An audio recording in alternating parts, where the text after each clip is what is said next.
US president ने Donald Trump साहब ने ये कहा है, and I quote, I am very proud of the strong and unwavering powerful leadership of India and Pakistan.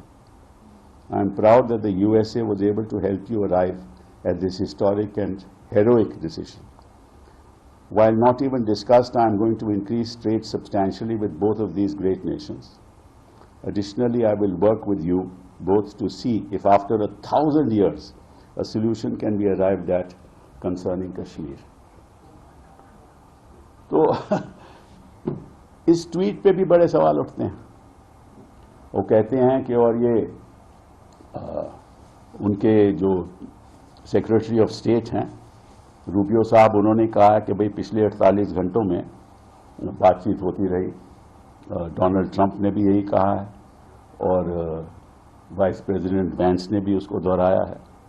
तो हुआ क्या, कैसे हुआ, क्यों हुआ, क्या बातचीत हुई, इसके बारे में तो कोई चर्चा है नहीं, हमें मालूम नहीं है. ये भी कहते हैं कि थर्ड पार्टी में एक न्यूट्रल जगह पे एनएसएज मिलेंगे, उनका एनएसए और हमारे एनएसए साहब वहाँ मिलेंगे, दोवल साहब. और उधर जो वैंग यी हैं, जो चाइना के फॉरेन मिनिस्टर हैं, उन्होंने भी बात की हिंदुस्तान से कि यहाँ मतलब के जो, क्योंकि सिचुएशन नहीं है ना कि दोनों ही एक न्यूक्लियर देश हैं, तो कोई अंतर्राष्ट्रीय स्तर पर नहीं चाहता कि कोई युद्ध ऐसा हो. मुझे याद है इनफैक्ट 2022 में जब प्रधानमंत्री जी पुतिन साहब को मिले, उन्होंने कहा कि इस युद्ध के दौर में कोई जंग नहीं हो सकता. तो ये तो प्रधानमंत्री भी जानते थे कि युद्ध में के दौर में कोई जंग नहीं हो सकता. तो फिर उस पर भी सवाल उठेंगे. तो हम आज कोई आलोचना नहीं करेंगे क्योंकि ये वक्त आलोचना का नहीं है. हम इतना ही कहेंगे कि आप स्पेशल सेशन बुलाइए. हम इतना ही कहेंगे कि स्पेशल एक ऑल पार्टी मीटिंग बुलाइए. और मैं राजनीतिक दलों से मैं सलाह तो दे नहीं सकता, बट इतना कहना चाहता हूं कि जब तक सरकार ये आश्वासन नहीं दे कि प्रधानमंत्री जी उस ऑल पार्टी मीटिंग में शामिल नहीं होंगे, तब तक आपको उस मीटिंग में हिस्सा नहीं लेना चाहिए. क्योंकि ये प्रधानमंत्री जी हैं.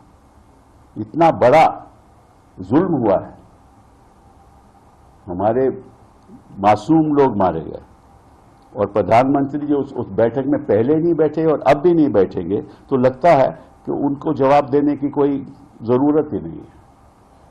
मैं आश्वासन इतने कॉन्फिडेंस से कह सकता हूं कि अगर डॉक्टर मनमोहन सिंह जी इस समय प्रधानमंत्री होते तो वो हर जगह में, हर ऑल पार्टी मीटिंग में भी होते, स्पेशल सेशन भी बुलाया जाता, सबके साथ बातचीत होती.